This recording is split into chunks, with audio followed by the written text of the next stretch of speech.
All right, also included in the Amazon list were these fishing tackle boxes. All right, so just some of the hardware that we needed, um, tools, whatever I wanted. I have these 3 fishing tool boxes. So the way you set these up, and they've really turned out to be really good. I mean, that's why I included them. So I'll show you how I set them up. All right, so I got these tie wraps. So I went ahead and picked a drill bit that was uh, wider than the tie wrap, and we're gonna pop some holes into these brand new. They're actually fishing tackle boxes.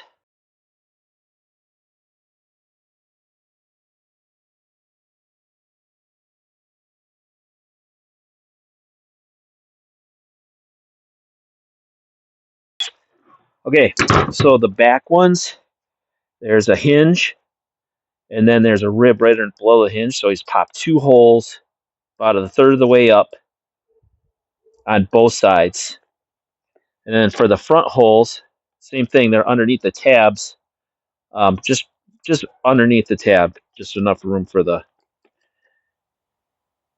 to get through. So those, the front one or the first one doesn't need any, obviously. So we got 2 more to go right here.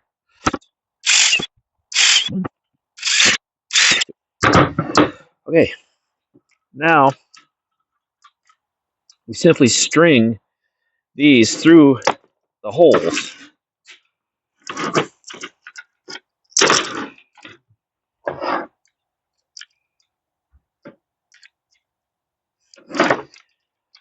That's tight.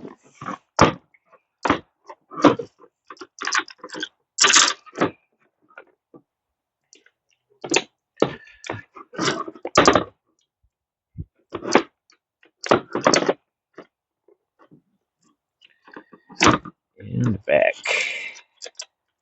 Pardon me.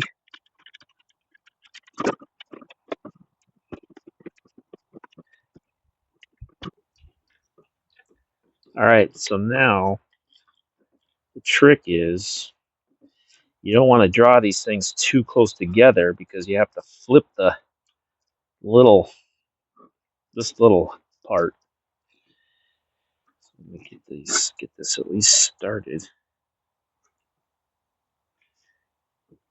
Everything's all the same color down there.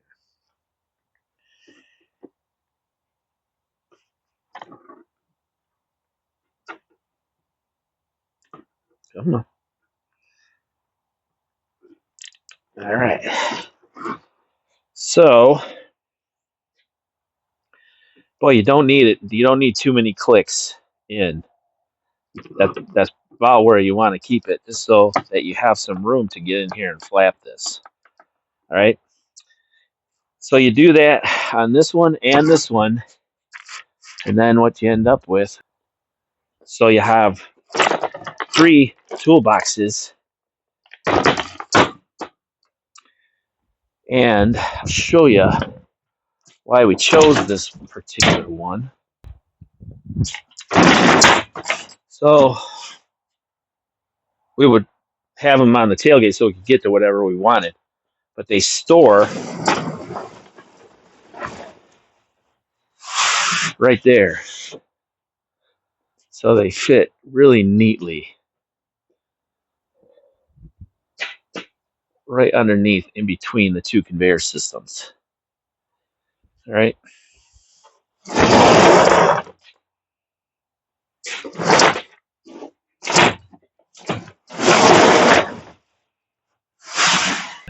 You want it to stay right here so that you can just get it.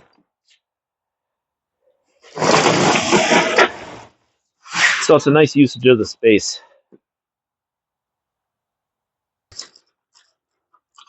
With these little dividers, well, they're originally made for fishing lures.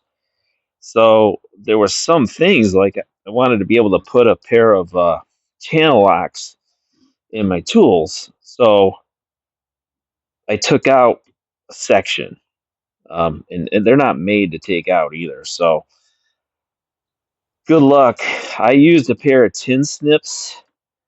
Um, that those same ones that I used to cut the bumpers with.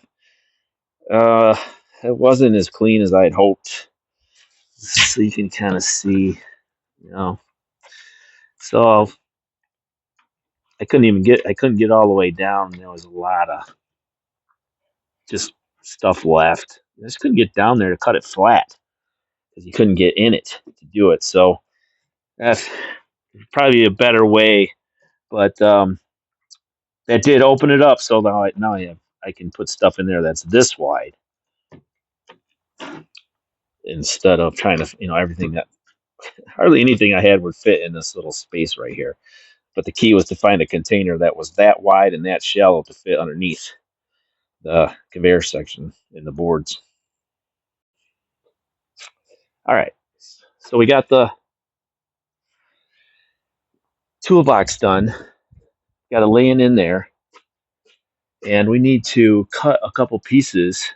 Part of our Home Depot build was a furring strip, and it's kind of dark in there to be able to see.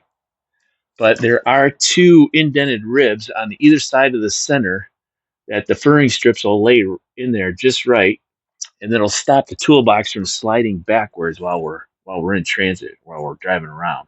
Because once it got in there, there's no way to get it out except to pull the whole drawer out. So I got 39 inches measured out right there. So we're going to grab this and we'll cut two 39-inch out of this furring strip that we purchased at Home Depot. All right, I got that tape measure laying right on there, so I'm going to go 39 and 78.